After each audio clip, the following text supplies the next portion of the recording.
Hola, hola, muy buenas tardes a todos. ¿Qué tal? Mucho gusto. Estamos aquí transmitiendo en vivo y directo desde León, Guanajuato. Un gusto saludarlos. De verdad les agradecemos su presencia.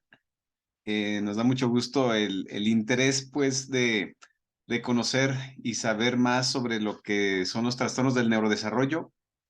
Y el objetivo básicamente de esta sesión, de esta reunión es pues compartir ya que hemos detectado varios compañeros que nos dedicamos a la neurología infantil, la alta demanda o necesidad de conocer más de fondo lo que implica lo que son los trastornos del neurodesarrollo. Entonces, este acercamiento que estamos haciendo en esta primera etapa donde queremos mostrarles un poquito de lo que desde el punto de vista neuropediátrico, de lo que se ha estudiado acerca de los trastornos del neurodesarrollo. El día de hoy vamos a hablar específicamente o de manera global o general como tal de los trastornos del neurodesarrollo. Igual vamos a dejar un espacio de preguntas. Ustedes tienen ahí en el chat y pueden durante la charla hacer las preguntas y vamos a procurar contestarlos cada uno de ustedes. Bueno, su servidor, mi nombre es Ángel Durán, soy neurólogo pediatra. Ya en este año cumplo 18 años como neuropediatra y bueno, estamos desarrollando este proyecto con la idea de tener un acercamiento con todos ustedes. Ahorita estamos a nivel regional. La idea es que pues toda la gente tenga acceso a información científica sobre lo que son los trastornos del neurodesarrollo. Entonces, pues bienvenidos. De verdad me da mucho gusto estar aquí con ustedes.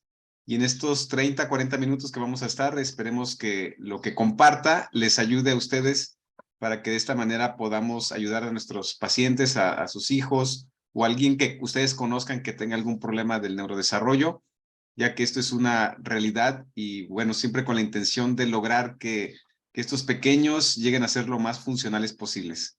¿Sí? Entonces, durante esta charla vamos a comentar algunas actualizaciones, vamos a platicar básicamente cómo funciona nuestro cerebro, cómo es el desarrollo normal de nuestro cerebro y algunos de los trastornos del neurodesarrollo. Entonces, pues bienvenidos y gracias por estar aquí conectados. Voy a compartir, me voy a apoyar con una presentación. Igual con toda confianza, si tienen alguna pregunta, espero que se esté escuchando bien todo. Igual de favor lo pueden ahí anotar en el chat. Si me hacen el favor para retroalimentarme un poquito.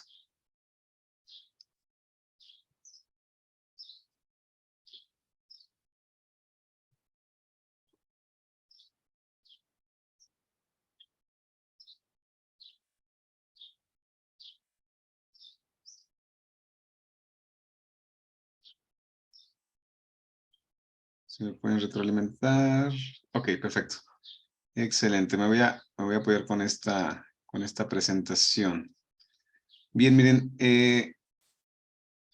les quiero compartir lo siguiente. Existe un término en la neurología infantil que es acerca de los trastornos del neurodesarrollo. Básicamente este es un grupo de trastornos que tienen su origen en el periodo del desarrollo, como su nombre lo menciona. Se caracteriza por un déficit en el desarrollo que produce limitaciones en áreas específicas o limitadas o de manera global, o sea, de manera generalizada. Estas dificultades o estos déficits producen limitaciones básicamente en el desempeño personal, social, académico o el funcionamiento ocupacional del niño o del adolescente. Estos son los trastornos del neurodesarrollo. Cuando llegan las familias con nosotros y nos platican la sintomatología, a veces la sintomatología se puede estar mezclada, ¿verdad? De hecho, el 70% de los casos hay una mezcla de todos los síntomas o algunos trastornos relacionados, así como ustedes lo ven en esta imagen, donde a veces hay casos. Por ejemplo, acabo de ver hoy en la mañana a un pequeño que pues tiene TDAH, o sea, déficit de atención y hiperactividad, tiene tics, tiene problemas del comportamiento, tiene desregulación emocional conductual o no sabe cómo empatizar con sus compañeros, eh, tiene problemas del sueño, tiene problemas académicos, no sabe leer y escribir y ya tiene 9 años. Y bueno, estos casos donde vemos todo mezclado, o sea, está todo mezclado, es muy común, por eso a veces genera cierta confusión tanto para algunos padres de familia, y que, bueno, pues la idea básicamente es esto, ¿no? Ir desmenuzando, ir viendo sus características especiales de cada una de ellas. Algo importante en los trastornos del neurodesarrollo es que afecta, o sea, afecta en su desempeño y funcionalidad de los niños, principalmente para una edad productiva que son básicamente en la juventud o en la etapa de adulto. Entonces, hay consecuencias emocionales y sociales. El 70% de los pacientes que tienen algún trastorno del neurodesarrollo no tratados o no diagnosticados tienen más posibilidades de tener problemas emocionales y sociales en la adolescencia, en la juventud y por ende en la etapa de adulto. Y es por eso la detección oportuna y el tratamiento oportuno. Esto es porque en la etapa preescolar, o sea, estamos hablando de niños pequeños entre los 4 a 8 años o mayores de los 8 años, hay una afección desde el punto de vista emocional, conductual, intrafamiliar. El 30% de las familias que tienen al menos un hijo con problemas del neurodesarrollo también involucra dentro de lo que es la dinámica de familia, desde el punto de vista emocional de los padres, esta sensación de frustración porque pues la mayoría de las personas que no conocen este tema normalmente tienden básicamente a culpar a los padres de que es por mala crianza o toda esta situación, ¿no? Y esto crea pues un conflicto interno entre la pareja y genera mucho problema ahí dentro de la familia y lógicamente esto empeora el avance de los niños y de la misma familia.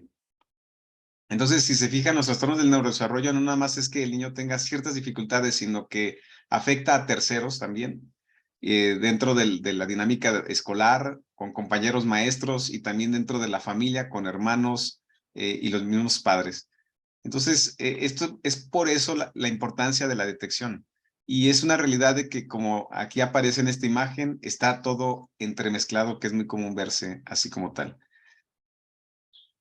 Hay unos términos que usamos en pediatría y en neurología infantil. Los médicos neurólogos pediatras tenemos un entrenamiento de 7 años de medicina, en algunas escuelas son 6 años, en México son 3 años de pediatría, o sea, tenemos un entrenamiento de pediatría durante 3 años y después nos subespecializamos en neurología infantil durante 2 años. Dentro de la neurología infantil atendemos niños recién nacidos hasta los 25 años. En las instituciones normalmente atienden hasta los 18 años. Eso es por políticas de las instituciones. Pero en realidad hasta los 20, 25 años es cuando el cerebro termina de madurar y podemos atender todas este grupo de padecimientos o consecuencias que pudiera haber con algún trastorno del neurodesarrollo. Entonces, en pediatría usamos dos términos, que es el crecimiento y el desarrollo. El crecimiento se define como el proceso por el cual el organismo aumenta el número y el volumen de sus células, permitiéndole construir tejidos y órganos. Y el desarrollo se define como la adquisición progresiva de funciones, destrezas y habilidades que van a permitirle al niño interactuar con su medio ambiente para adaptarse a él o modificarlo. Este es lo que es el encéfalo, el cerebro, ¿sí? Cada estructura del cerebro tiene su nombre desde el punto de vista anatómico y también tiene desde el punto de vista funcional. Esto está diseñado pues para ser más didáctico y entender bien cómo está funcionando nuestro cerebro. El cerebro, imagínense, de su lado izquierdo de la pantalla es la parte de adelante y la parte derecha de su imagen sería la parte de atrás. La nuca, donde dice cerebelo, sería la nuca. La cara estaría en esta zona, en la parte de abajo donde dice hipocampo corteza. En esta zona estaría la cara. Esto es para que se ubiquen un poquito de cómo está nuestro cerebro. Y se divide en lóbulos, o sea, el lóbulo frontal, parietal, occipital. Esta estructura pequeña se llama cerebelo y lo que se llama aquí es el tallo de la parte de abajo. Todo el cerebro interviene en el proceso de aprendizaje. Algo característico que tenemos los seres humanos dentro de la evolución que hemos tenido es de que algo que nos supera o que superamos o que hemos logrado evolucionar y sobrevivir aquí en la Tierra es básicamente por la capacidad de aprendizaje. ¿Sí? O sea, el ser humano está diseñado para aprender y en el proceso de aprendizaje vamos mejorando las acciones o las actividades a seguir. Y esto se implica en todos los sentidos, ¿no? A nivel político, en geografía, arquitectura, en construcción, en todos lados. En la parte de salud también. Entonces, estas son las estructuras del cerebro. En los trastornos del neurodesarrollo puede afectar una o varias estructuras, ¿sí? Pero más que la estructura, lo que afecta es el funcionamiento. Ahorita les va a quedar más claro esta situación porque nos ha tocado casos donde a veces se extraña, pues, los padres donde dicen, es que le hicieron un electromapeo o le hicieron una resonancia, una tomografía de cráneo, y me dicen que todo está normal. O sea, entonces, ¿qué es lo que tiene mi hijo? O sea, ¿por qué se porta así? ¿Por qué no aprende? ¿Por qué tiene problemas de lenguaje?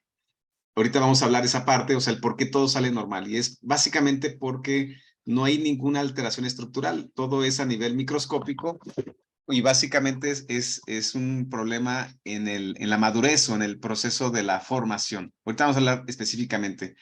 Hay unas estructuras de nuestro cerebro que intervienen para el aprendizaje y para la conducta, para saber cómo comportarnos, ¿sí? Como es la amígdala está en la zona de la ira, el enojo, ¿sí? El miedo también está en esa área.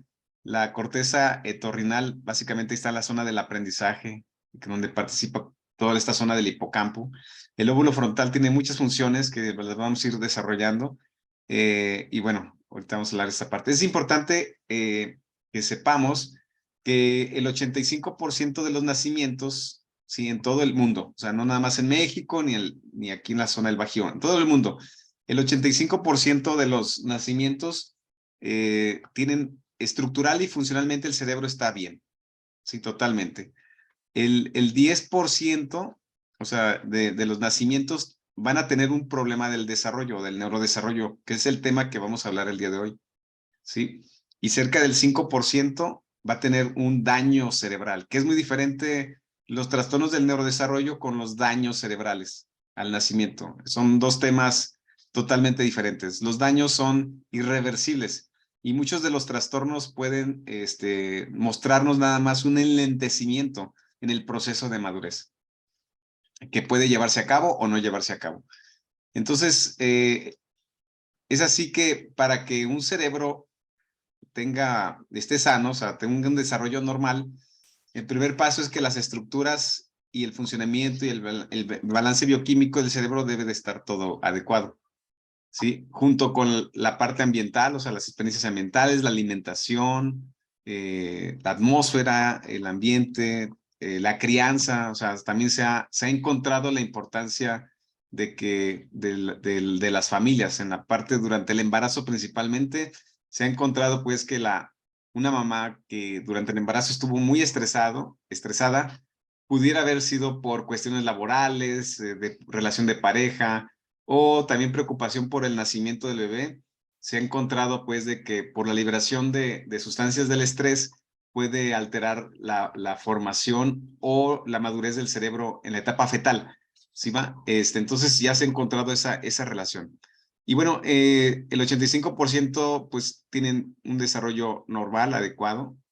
Esto es lo que ocurre. Miren, les quiero enseñar cómo durante los primeros 9 meses del embarazo, por eso es bien importante, bueno, el consumo de vitaminas, no ingerir alcohol, drogas, tener pues lo más sano emocionalmente también, ir a las consultas periódicas. Desafortunadamente, como sabemos, la realidad es de que pues, la mayor parte de los embarazos no son planeados, ¿sí? Entonces, a veces se da cuenta la mamá que está embarazada pasando 3 meses o 2 meses, más si es irregular en su menstruación. Entonces, el desarrollo cerebral ocurre en los primeros 25 días de iniciada la concepción. Desde que el espermatozoide se introduce al óvulo, 25 días después ya se está empezando a formar su sistema nervioso. Aquí hay varias preguntas, ahorita las vamos a ir contestando en el camino, perdón, al final. Aquí las tenemos registradas. Entonces, aquí vemos cómo va ocurriendo este plegamiento, esta formación del cerebro, hasta que nace a los 9 meses durante el embarazo. Estos son los términos que usamos en neurología infantil sobre el desarrollo, tienen un nombre y sabemos más o menos en qué tiempo durante el embarazo ocurre cada proceso.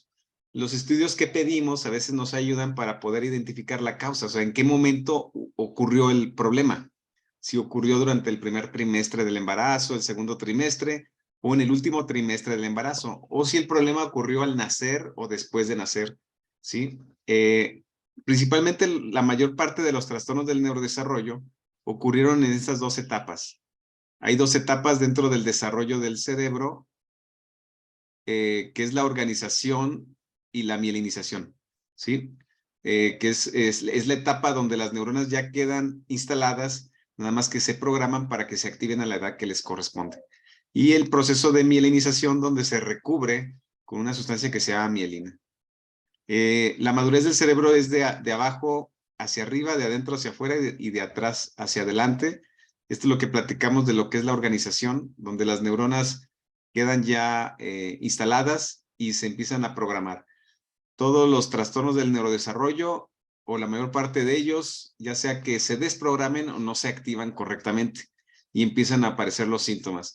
Hay trastornos del neurodesarrollo que nos damos cuenta desde los primeros meses después de que nació el bebé, otros aparecen hasta el año y medio, otros hasta los 2 años y otros hasta los 4 años y algunos hasta los 4 o 7 años. Cada trastorno del neurodesarrollo es diferente.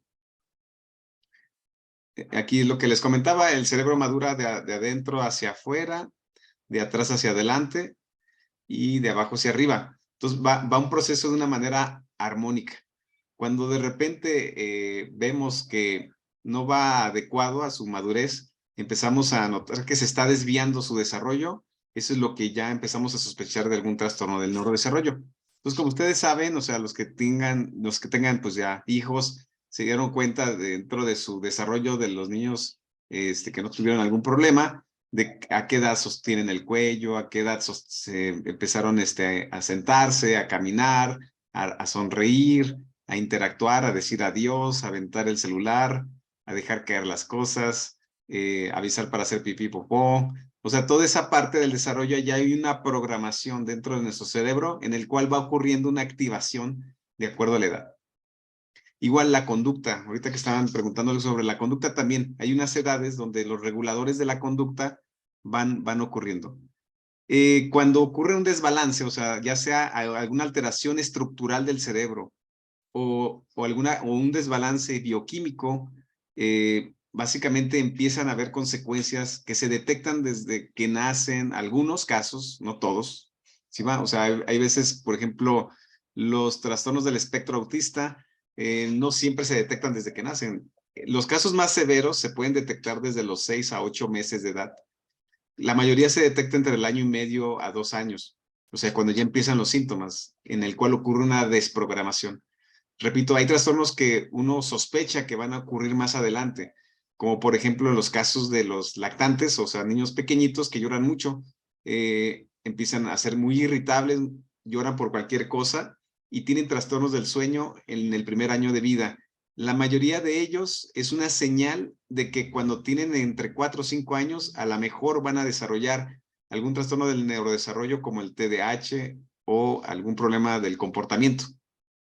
Entonces, hay ciertas señales clínicas que nos ayudan a identificar si esto va a ocurrir o no, y que en el momento es importante detectarlo. No se diga los problemas del sueño, que es un tema que más adelante vamos a platicar en estos masterclass.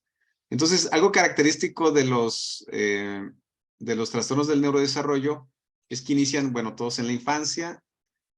Los déficits o las dificultades neurocognitivas pueden manifestarse tempranamente. Repito, hay casos que se puede detectar en los primeros meses, hay casos que se detecta al año y medio, dependiendo del padecimiento.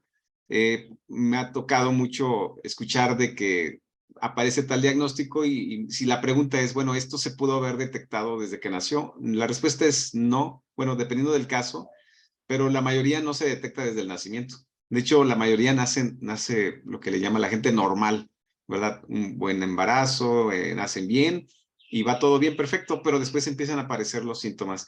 Y es por básicamente la desprogramación que existe en esta inactivación dentro de la etapa de la organización cerebral.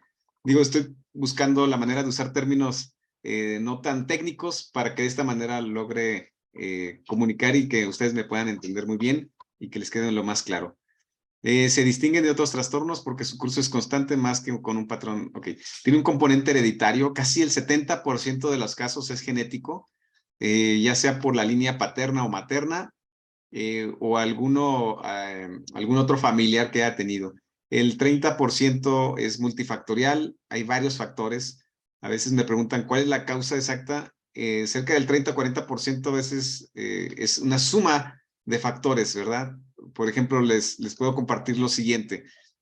Los factores que se han identificado como causales de que producen algún problema del neurodesarrollo son, bueno, el primer paso es que la mamá, bueno, haya consumido drogas, el alcohol es neurotóxico, estrés gestacional, o sea, durante el embarazo, alguna infección intrauterina se les llama, que tengan al momento de nacer, que hayan nacido por cesárea. Los que nacieron por cesárea tienen un poquito más de riesgo de tener algún problema del neurodesarrollo. Este tiene que ver con las bacterias.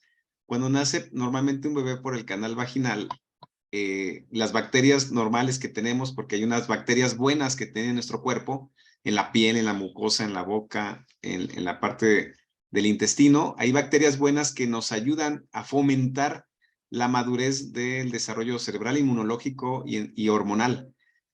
Cuando nacen por cesárea, esas bacterias no tienen esta exposición como tal. Es por eso que la cesárea se ha visto que es un factor, no es la causa, ojo, no es la causa, es un factor más. Que no ocurra la lactancia materna, o sea, que no se le esté dando leche materna principalmente en los primeros 6 meses.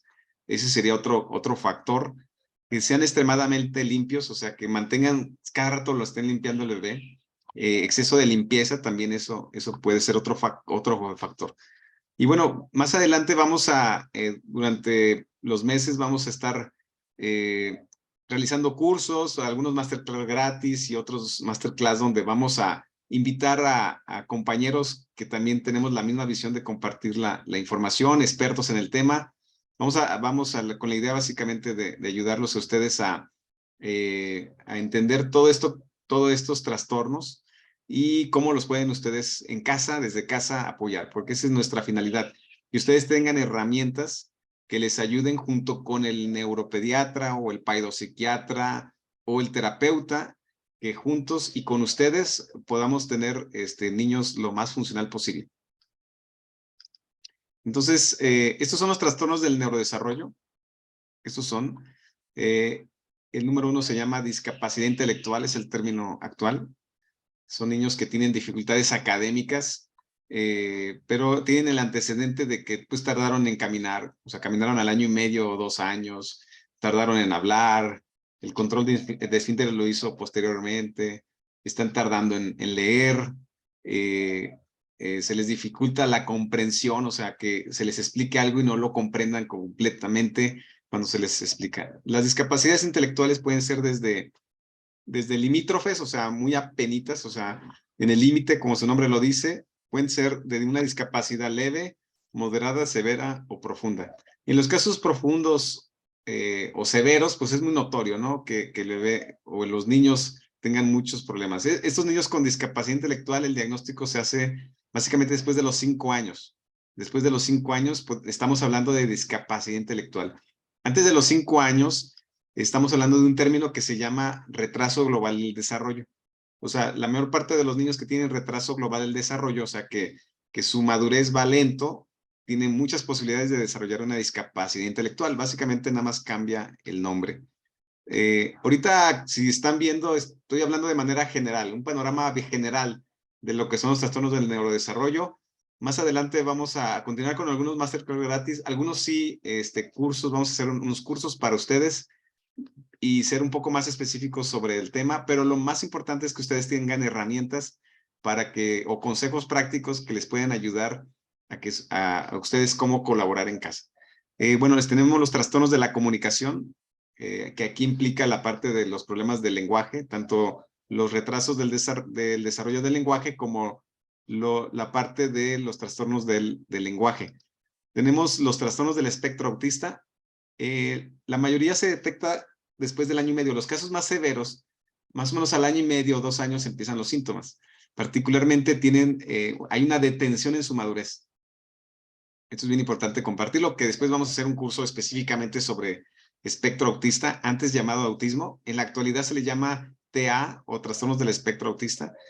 Y los primeros síntomas que pueden notar es que al año y medio, 2 años, dejan de comunicarse correctamente, dejan de hablar, empiezan a tener comportamientos donde el niño deja de jugar con los coches o deja de jugar con las muñecas, prefiere jugar solo, se irrita fácilmente, no socializa. Estos 3 síntomas pivotes nos orientan básicamente al inicio de algo que se llama el espectro autista. En los casos severos se nota en estas edades. En los casos muy leves se nota después de los 5 años, aunque antes de los 5 años tienen algunos síntomas, pero hay espectros autistas nivel 1 de alto funcionamiento, antes llamado Asperger, que aparecen después de los 5 años. ¿Sí me explico? Entonces, si se fijan, o sea, lo que quiero compartirles aquí es de que cada trastorno aparece en diferentes edades. Hay unos que aparecen de manera inmediata, otros aparecen al año y medio, otros hasta los 4 años, como el famoso TDAH, ¿no? Trastorno por déficit de atención y hiperactividad. Normalmente aparece después de los 4 años. O sea, es uno cuando puede uno decir si tiene TDAH o no tiene TDAH. ¿Sí? O sea, después de los 4 a 6 años ya uno puede estar hablando de este término. Antes de esa edad puede haber datos o sintomatología que nos haga sospechar que va a desarrollar el TDAH, ¿sí? Pero después de los 4 o 5 años ya existen pruebas para poder de esta manera decir sí lo tiene. Repito, al principio compartí, para los que se acaban de conectar, la importancia de la detección oportuna, el hecho de detectarlo para atenderlo, ya que el 70% se complican y tienen complicaciones de índole social o emocional. Esto es bien importante y en el futuro, cuando sean adultos, pues van a tener muchos problemas. Bueno, ya aquí en número 4 es el trastorno por déficit de atención con hiperactividad y ya lo compartimos, o sea, hay dificultades en la concentración. Miren, hay 3 tipos de atención. En general, la atención selectiva es cuando uno quiere poner atención. ¿Sí? Por ejemplo, el día de hoy, ustedes están aquí y quieren poner atención, entonces ahí se activa la atención selectiva. Ese está en una parte del cerebro que normalmente no se afecta. O sea, en los niños con TDAH la atención selectiva no está afectada. Y es por eso que van a notar que el niño le llama la atención ciertas cosas. ¿Sí? Le sabe mover al celular, se aprende canciones, sabe bailar, identifica a las personas, reconoce las calles. O sea, eso es por la atención selectiva. Y ahí no hay problema, o sea, ahí no hay ninguna dificultad. Donde tienen dificultades en la atención inicial y sostenida. Todos los seres humanos debemos de concentrarnos o poner atención por lo menos un tiempo corto para que de esta manera podamos saber si esta información quiero poner más atención o no. ¿Sí me explico? Por ejemplo, ahorita, ahora sí que están a prueba para la atención inicial y sostenida. La atención inicial y sostenida es de que se mantenga. En los adultos duramos de 15 a 20 minutos atentos, independientemente del tema. Pero los niños dura 10 minutos. A partir de los 4 o 6 años empieza la atención inicial y sostenida. Cuando tienen dificultades en la atención inicial y sostenida, es lo que se llama déficit de atención. ¿Sí va? Ese tiempo, esa disminución de tiempo que no alcanzan a poner atención, no entra a la memoria. Y por eso es que no memorizan o se les olvidan o hacen las cosas y se les olvida. La aprenden en el momento, pero después se les olvida. Y aunque usted le diga día a día, se le olvidan. Y es básicamente porque no puso atención. La hiperactividad, tenemos reguladores de conducta. Están en la parte frontal. Déjenme ir más para atrás un poquito en la presentación para enseñarles un poquito dónde está la zona de la conducta. Voy a ir un poquito más para atrás para enseñarles dónde están los reguladores de la conducta. Aquí están en el lóbulo frontal y participa el temporal, y está en la parte basal, en la parte de abajo. Ahí están los reguladores de la conducta. Cuando esos reguladores no funcionan bien, muchos de los niños pueden tener trastornos del comportamiento. ¿Sí? Este trastorno del comportamiento se puede detectar con pruebas para distinguirlo, diferenciarlo de los berrinches de un niño malcriado, ¿no? Lo que dirían. Hay algo que se llama temperamento difícil. El temperamento difícil es básicamente por la crianza, pero los trastornos por déficit, los trastornos que tienen que ver con esta área se pueden detectar de tipo neurológico. Pues bueno, tenemos el TDAH, tenemos los trastornos específicos del aprendizaje. Aquí entra la dislexia. Dislexia significa dificultad para leer.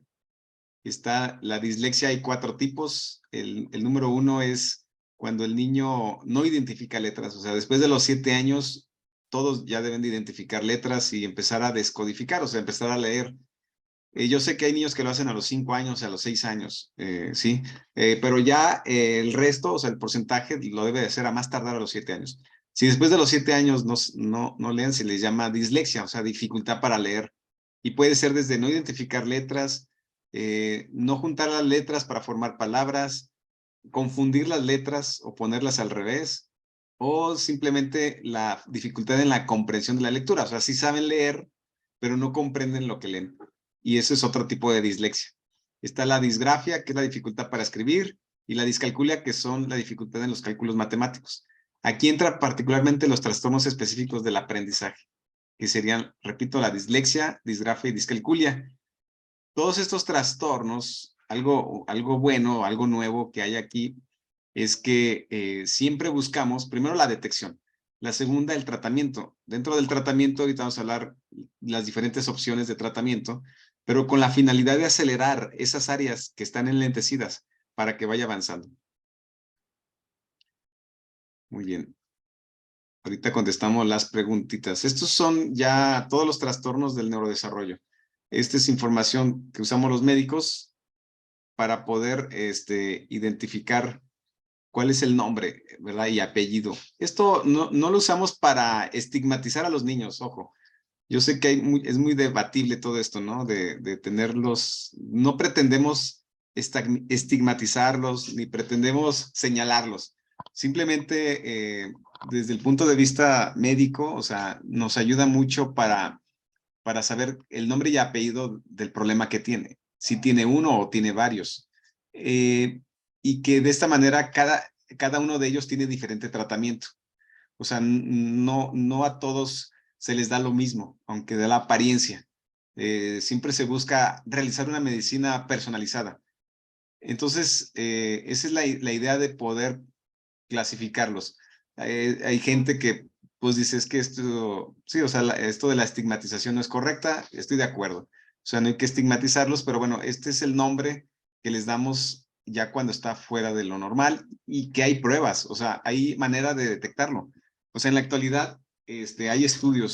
Si tú estás aquí y ya se está atendiendo tu hijo con algún otro colega, eh, coméntale de algunas pruebas. De hecho, igual en este espacio o en estas charlas que vamos a estar compartiendo, la idea es compartirte todo lo actualizado, todo el tema actualizado.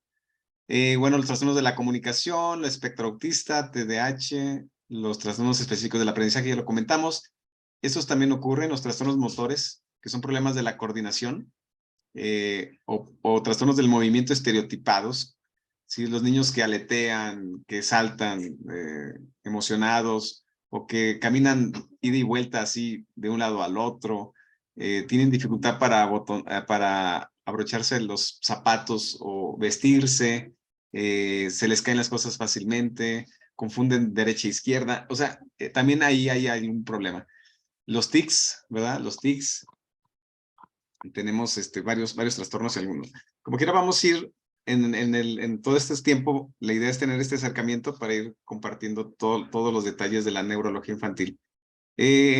Los trastornos del neurodesarrollo básicamente es una disfunción cerebral, o sea, no funciona correctamente. No quiere decir que va a quedarse así, o sea, no, a menos que sea muy severo el caso. Tenemos la oportunidad, o sea, al menos lo que, de acuerdo a la información que tenemos, es que siempre buscamos lograr acelerar el proceso de madurez y que sea lo más funcional posible. O sea, que sea, y esto se va a notar durante el tratamiento. ¿Sí va? Ok, ahorita vamos a las preguntas. Los neuropediatras lo que hacemos en la consulta, tanto el PAIDO como el neuropediatra. Ya les platiqué que tenemos un entrenamiento en pediatría. Entonces, nosotros desde el punto de vista físico entendemos cómo funciona cada órgano, cada parte de su cuerpo, incluyendo no nada más el cerebro, sino todo su cuerpo, ¿verdad? Entendemos la dinámica de un niño de 2 años o de 5 años o de 8 años dentro de su desarrollo del lenguaje cognitivo, pero también en su comportamiento, en la parte física, ¿no? Corazón, hígado. Entendemos el grupo de padecimientos que ocurren en la infancia, porque a veces nos toca ver niños que tienen problemas de aprendizaje, pero aparte tienen epilepsia, o tienen parálisis cerebral, o tienen otra enfermedad neurológica, ¿sí? O un problema cardíaco y son distraídos, o tienen un problema gastrointestinal. Entonces, ya entendemos y escogemos pues los tratamientos que corresponden. Entonces, hacemos una evaluación. Hay varios estudios que se piden, esto con la finalidad o de encontrar la causa, ¿sí? No a todos se les pide lo mismo, no es así como un paquete de estudios diseñado. Hay paquetes muy específicos que nos pueden orientar y ayudar para encontrar la causa o verificar cómo están el resto de las áreas de su cerebro para de esta manera escoger algún tratamiento sin que le afecte lógicamente a los niños. Los tratamientos se les llama multimodales o multifactoriales, multimodales o multidisciplinarios. Incluye desde la estimulación temprana, rehabilitación, los medicamentos que les puedo decir que el 60% de las familias que llegan con nosotros llegan angustiados, asustados de que no les demos así drogas o medicamentos. Yo creo que esa mitología, este miedo, ¿no? De que estamos usando drogas, en realidad no es así y por eso la intención es desmitificar un poquito todo esto en base científica para que ustedes tengan la confianza de poder usar los tratamientos que se les recomiende. También incluye las terapias de familia, por lo que platicamos, ¿no? Que el 30% afecta a nivel familiar. Terapias psicosociales en la parte de cómo debe de relacionarse el paciente, psicoeducativas, problemas de lenguaje, el sueño. De hecho, en 15 días vamos a hablar sobre el sueño y los trastornos del neurodesarrollo. O sea, la importancia del sueño, y algunos consejos prácticos del sueño. Los objetivos del tratamiento es esto, miren, me gustó mucho, esto lo compartió un colega, un neuropediatra, que yo se lo copié esta imagen, donde nos comparten, ¿no? El objetivo, que cuando detectamos algún trastorno del neurodesarrollo, las terapias que son importantísimas las terapias, y que con el medicamento lo que hacemos es llevar al niño, un ejemplo, hacia la luna, ¿no? O sea, un objetivo, pues, a que esté lo más funcional posible, con los menores síntomas que se puedan, pero en el camino, o sea, vamos a estar quitando cada uno de ellos. O sea, no son para siempre. Siempre buscamos la manera de que sea por un tiempo los tratamientos. Hay tratamientos que duran 6 meses, 12 meses, hay unos que duran años, pero siempre buscamos en algún momento que el niño sea lo más funcional para que de esta manera no dependa de los tratamientos. Los tratamientos no son adictivos, al menos los que usamos no tienen esa característica, o sea, siempre estamos cuidando que funcione y que no le caiga mal. ¿Para qué es el tratamiento? Pues para mejorar la atención, disminuir la hiperactividad, regularizar su conducta, mejorar el estado de ánimo. Bueno, si tiene epilepsia, pues también regularla y regularizar el sueño. El sueño es vital. De hecho, en los siguientes masterclass tenemos planeado, en 15 días vamos a platicar algo sobre, también va a ser sin ningún costo. Están invitados, vamos a hablar sobre el sueño y los trastornos del neurodesarrollo. Y en abril, en marzo vamos a empezar a hacer un curso de TDAH, específicamente TDAH. Vamos a invitar a algunos médicos, también especialistas neuropediatras, vamos a invitar psicólogos expertos en el tema sobre la crianza, la dinámica de familia, y con la finalidad de que ustedes tengan información práctica que les ayude a que ustedes en casa cómo interactuar con él, para que de esta manera haya más armonía y funcionalidad. Bien, esto es el tema de lo que es el tema del neurodesarrollo de manera global, general. Esta primera plática es para pues, darnos a conocer y mostrar nuestras intenciones, básicamente compartir, porque hemos visto que hay mucha necesidad de información, pero una información actualizada, científica, que lo estamos haciendo esto de manera muy profesional, para que de esta manera sus hijos o a alguien que ustedes conozcan que tenga algo así, le ayude bastante. Ok, vamos a empezar con las preguntas, a contestar las preguntas. Déjenme nada más regresarme en el chat. Bien. Bueno, Lupita Campos dice, tengo un alumno de secundaria tercer grado con autismo leve, casi no habla y es complicado para algunos docentes poder apoyarlo. Sin embargo, hemos detectado habilidades matemáticas y de análisis de información. Pero exacto. Particularmente los pacientes, todos, no todos los niños que tienen trastornos del desarrollo tienen habilidades sobresalientes, tienen habilidades normales o regulares y otras las deficientes.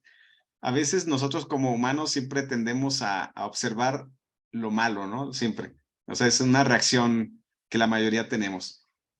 Eso que se está por regularizar, pues la idea es que vaya avanzando, pero hay que voltear a ver las habilidades sobresalientes. Esto no nada más ocurre con niños con el espectro autista nivel 1 de alto funcionamiento, pueden ocurrir con cualquier otro niño. A lo mejor hay un niño que tiene problemas de lenguaje, pero tiene otras habilidades. O un niño que tiene TDAH, pero tiene otras habilidades. ¿Sí va? Dice Lupita Velázquez, espero, dice, buenas tardes, ¿una convulsión por fiebre puede causar algún daño en el cerebro? No, no, sí hay dentro de las convulsiones, hay crisis con fiebre y crisis sin fiebre. Cuando un niño convulsiona con fiebre, que ocurre entre los 6 meses a los 5 años de edad, y que esa fiebre ocasionó la crisis, pero que el niño está neurológicamente normal, no hay ningún daño. Una convulsión en sí no lastima el cerebro, a menos que dure más de 30 minutos. Más de una hora es muy grave, puede ocasionar problemas no nada más cerebrales, sino problemas de salud después de una hora. Pero sí, la mayor parte de las crisis duran de 3 a 5 minutos en promedio. Ahora, si la fiebre y la convulsión es una manifestación de una meningitis o una infección del cerebro, entonces ahí debe de tener una atención en hospitales para que de esta manera reciba antibiótico y su tratamiento para evitar consecuencias a largo plazo por una meningitis. Espero me esté explicando con esta pregunta, pero la respuesta es que una crisis febril no ocasiona daño, no está documentado. Dice, Carmen dice, mi bebé tuvo restricción de crecimiento y eso me estresó mucho. Fue prematuro de 34 semanas. ¿Qué protocolo de prevenir para detectar trastornos debo llevar con él? Ok, sí, en los prematuros, aquí, Carmen, también tiene que ver el peso. Cuando los bebés nacen con un peso menor de 1,500, o sea, 1,500 kg, tienen más riesgo de tener problemas neurológicos de manera inmediata o a largo plazo. Entonces, si le sumamos la prematurez más un peso bajo al nacer, el riesgo de problemas neurológicos son mayores. Normalmente, cuando nace el bebé, en los primeros 2 años, los prematuros se debe de medir, su desarrollo no se pone en comparación con un niño regular.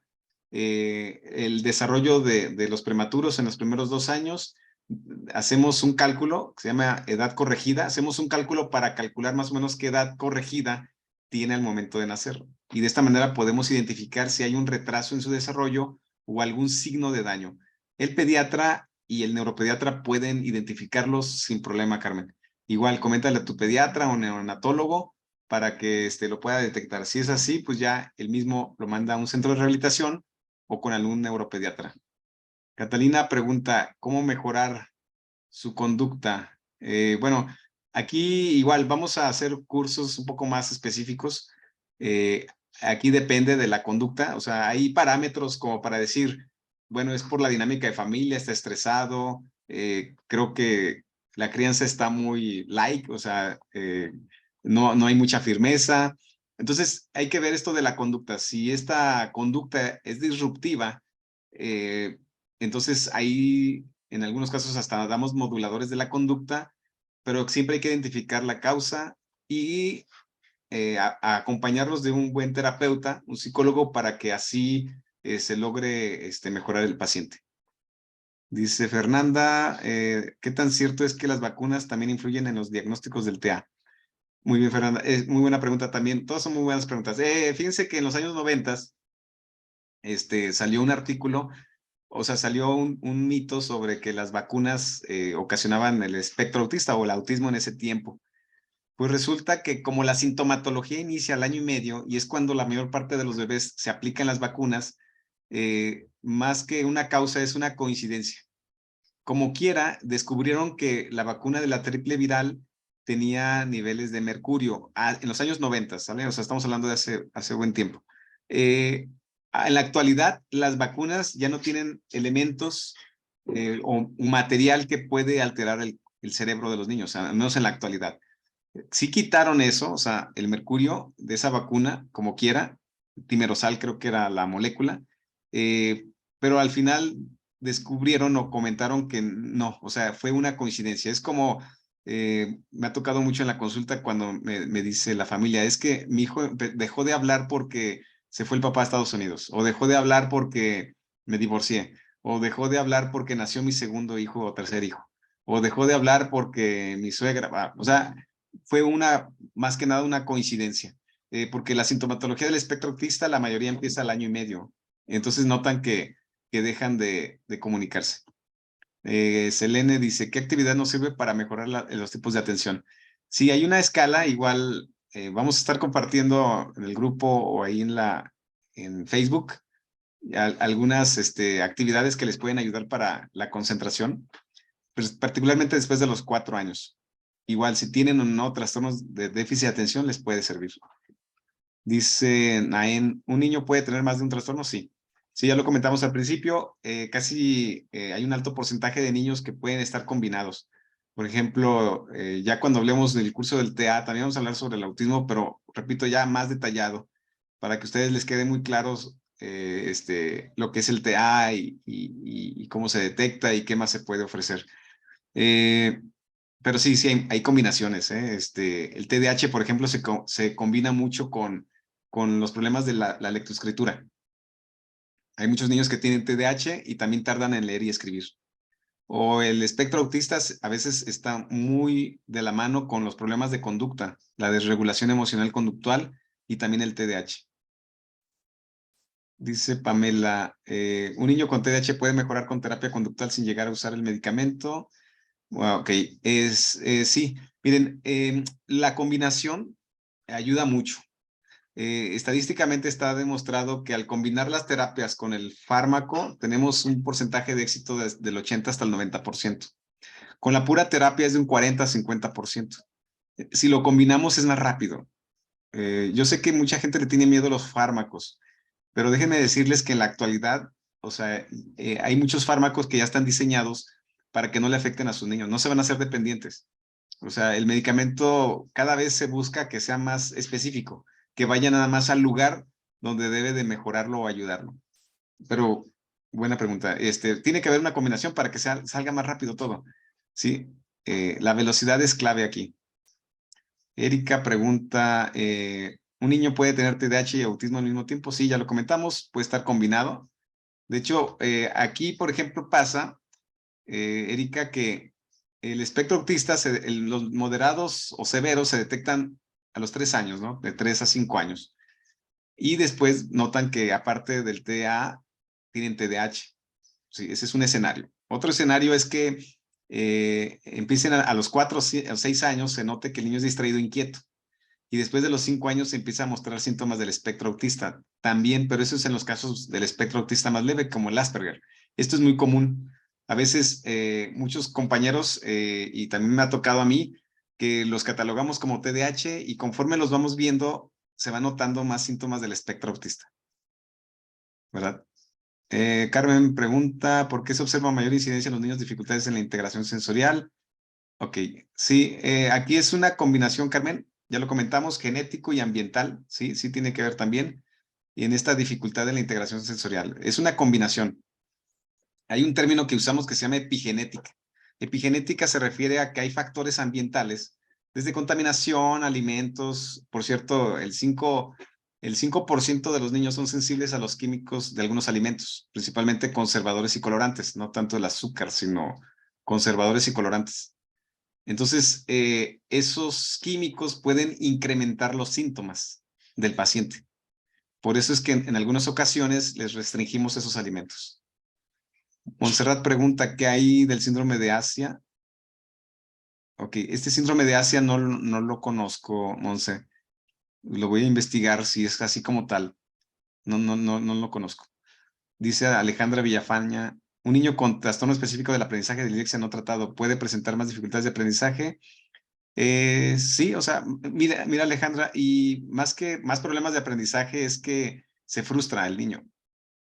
O sea, empiezan a tener problemas de conducta o problemas de depresión o ansiedad, porque él sí quiere aprender, pero no puede, ¿sí? O va a un ritmo muy lento y afortunadamente con los tratamientos lo que buscamos es acelerarlo. Un niño con TDAH es posible que mejore sin necesidad de ser medicado. Sí puede mejorar, pero como les comentaba, la mayoría, o sea, sí me ha tocado niños que no son tratados, o sea, más o menos el 30% de los no tratados no tienen problemas, no tienen ninguna consecuencia, el 30%. Pero el 70% de los niños no tratados sí tienen consecuencias y los van a ver después de los 14 años de edad. ¿Sí? O sea, no se ven de manera inmediata, se ven ya cuando están en la adolescencia. De hecho, me ha tocado ver pacientes adolescentes con consecuencias por un manejo irregular, pues, del TDAH en infancia. Pero cada caso se individualiza, ¿eh? O sea, miren, no a todos se les da fármacos. O sea, cada caso es diferente. O sea, yo tengo algunos niños con puro omega 3 y restricción de algunos alimentos, algunas dietas, algunos con medicamento con el omega. O sea, cada caso es diferente. Y no nada más yo, sino muchos médicos también, o sea, muchos colegas hacemos eso. Eh, Eduardo pregunta, ¿los ejercicios de entrenamiento cerebral forman parte del tratamiento? Y que sí, sí. Por ejemplo, aunque es complicado, pero la meditación en niños para el TDAH ayuda. Aunque es medio difícil, ¿no? Porque el niño se concentre ahí o que medite. Pero sí, los entrenamientos ayudan junto con el tratamiento. Miren, hay una lista larga de tratamientos. Siempre usamos los que menos le afecte al niño y más eficientes, ¿sale? Si vemos que no funciona, nos vamos, si los primeros 3 no funcionan, nos vamos con el cuarto, y si no, con el quinto o con el sexto. Erika pregunta, ¿es lo mismo lo psicosocial y social emocional? ¿En qué diferencia? Ok, lo psicosocial se refiere a la parte, tiene una similitud porque forma parte de la inteligencia emocional. Dentro de la inteligencia emocional, también está esta parte que es la autogestión de nuestras emociones, pero al mismo tiempo esta emoción debe de tener una empatía con otro ser humano. Entonces, si el paciente tiene problemas de socialización, se le aplica la parte psicosocial, ¿sí? Y la parte socioemocional implican las dos partes. Pues básicamente pienso que es, ya digo, ya explicando esto, es lo mismo, prácticamente. El levetiracetam es un antiepiléptico, Imelda. Aquí me pregunta que qué es el levetiracetam. Es un antiepiléptico, aunque termine en tam, no es diazepam ni nada de eso. Como termina en tam, a veces la gente se confunde y piensa que son diazepam y todo eso, pero no. Muy bien. Hay muchas preguntas. Voy a tratar de responder la mayor parte que pueda. Ahorita también por la cuestión de tiempo.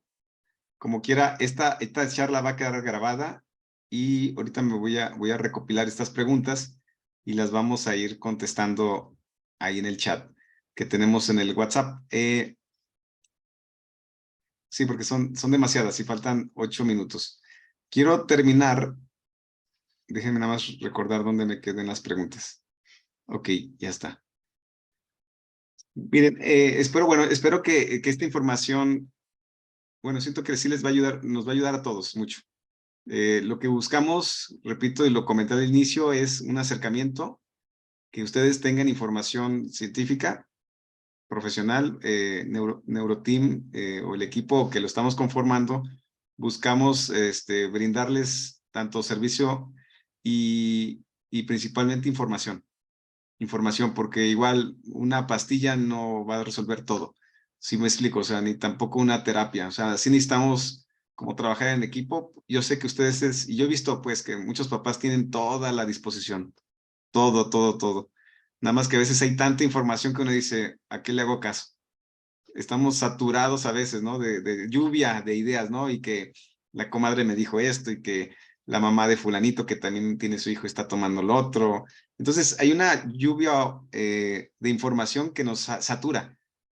Pero aquí lo importante es que tú encuentres una solución específica para que tu paciente o tu niño o niña mejore y que se note que sea lo más funcional posible para que haga una vida lo más funcional. Sabemos que hay casos muy severos, o sea, reconozco que que a veces uno le echa ganas y vemos que llegamos al límite o al tope, pero aquí la idea es que siempre estar ahí a la mano. Vamos a continuar en 15 días. Quiero platicarles un poquito de los trastornos del sueño con los problemas del neurodesarrollo. Igual, ya sea que conteste estas preguntas en 15 días o si no, buscamos un medio para compartirlas. En abril vamos a empezar un curso para padres de familia, pero específicamente sobre TDAH. Vamos a hacer diferentes cursos. Les quiero, como vamos a invitar a varios médicos, profesionales, psicólogos, psicoterapeutas, sí vamos a ir compartiendo exactamente fechas, horarios y también costos para que ustedes tengan acceso a la información. Igual, pues me dio mucho gusto estar aquí con todos ustedes, de verdad, y me da mucho gusto el alto grado de interés. Sí, Montserrat, vamos a hablar de TDAH, eso va a ser en marzo, pero ya como curso, ¿no? Como tal, curso como tal.